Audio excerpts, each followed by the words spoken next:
Shout out to Justin Lim. Hi everyone, my name's Savana. I am Alice. And we're doing week 5, food policy, corporate interest and public health today. And so, the answer that the question that we've gone to answer is to do all about food labeling, because we've just been discussing it between us, and it's such an interesting thing, how it affects different people, how it affects your own shopping, and whether people even understand it. So we were firstly just going to talk about, is there too much information on food labels? And I think that's I can argue for and against, but it depends what information we're talking about. And so in terms of nutritional information, nutritional information panels, the little table on the back that says how much sugar, how much fat, what types of fats, is definitely not too much information. It's a really important thing to have. But I can see how it could be ignored because it could be sort of overwhelming to the general population who isn't doing a dietetics degree. And so maybe there's information on the front of packets where the company comes in and manipulates it, adds their little twirl on things. That could be too much information or confusing information. But the nutritional information panel is it's accurate, it tells you exactly what's in food, and that's really important. There is governing body for food standards called FSANS, and we talk about it a lot in nutrition, and so they set legal requirements on food labels. So even though there is a lot of opportunity for the business, the company, to influence how food looks, there's also a lot of restrictions and requirements on claims they can make and what they can say on it. So for example, the Heart Foundation tick can't just be added, it needs to meet requirements, and to make a claim generally has to be backed up by evidence. So there's specific requirements. If a food product makes a claim of being light, it has to meet a specific amount of fat per 100 mils or whatever.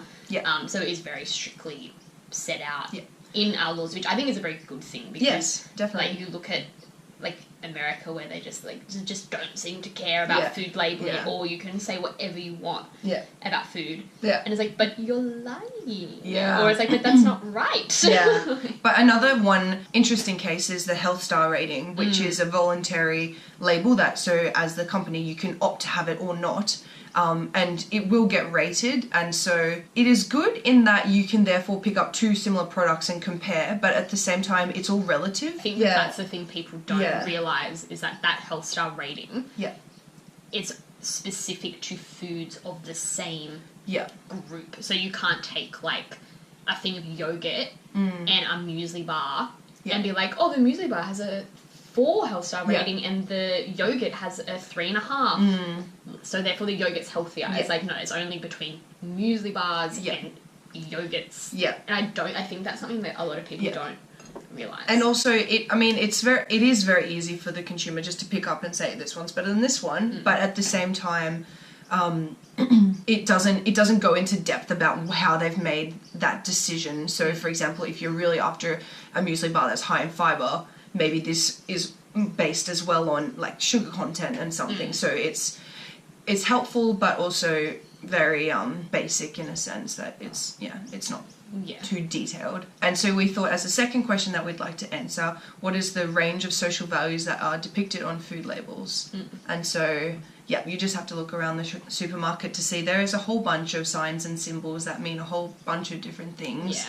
A lot reflecting social values, for example, cage-free eggs, vegan-friendly, the Heart Foundation tick, halal certification, free trade, certified, GMO-free. Exactly, so there's heaps.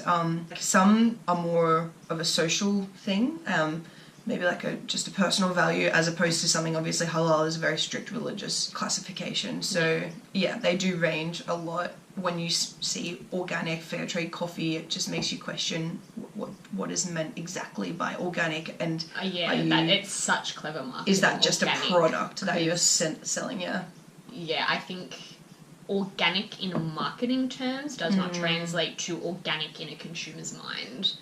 Like, it's a very clever use of the word, but... And I think it's the same thing. I think eggs probably are the big one. I always have, like, conniptions about which eggs to buy. Yep.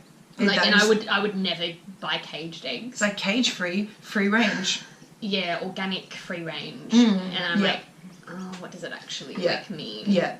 Do you, when you're shopping, have any specific symbols or labeling that you would particularly go for? Yeah, I would always go for free range. I can't think of which brand it is, but there is like one that I specifically like to buy because you can like, they have like a chicken can. Oh, I'll tell you which one I like to buy, and it does claim to be free range, and it's also from Port Stephens. Oh. Yeah, so I'm like, that's cool. They're reasonably priced, they're free range, they're local, Very cool. They're good eggs, they're big eggs, so yeah, that's the ones I like to go for. They're at Woolworths. Oh God, now I'm thinking about chickens. Is there anything that you wanted to add to that? To that question? Yeah, or the topic before we wrap up? Just there was the question on, like, is there information on food packages that you look for when purchasing food? That's the problem. Like, a lot of people can't decipher what is on a nutrition information panel. Yeah. So I think either there needs to be a little bit greater education on interpreting it, or it needs to become slightly more digestible for the average person. Not literally digestible, the information. Yeah. I think I guess like not nutrition intelligence, but like nutrition knowledge. Like, people don't know even the basics of like what our food means in terms of like its composition. Yeah. And I think that's like a great failure on the whole system, or maybe deliberate, who knows. Yeah, that people don't have any idea what their food means. We'll graduate and fix that issue. Alright, well, we'll wrap it up at that. Yep. Thanks for watching. Like, comment and subscribe, and yeah, we'd love to hear any comments you have. See you next week. Okay.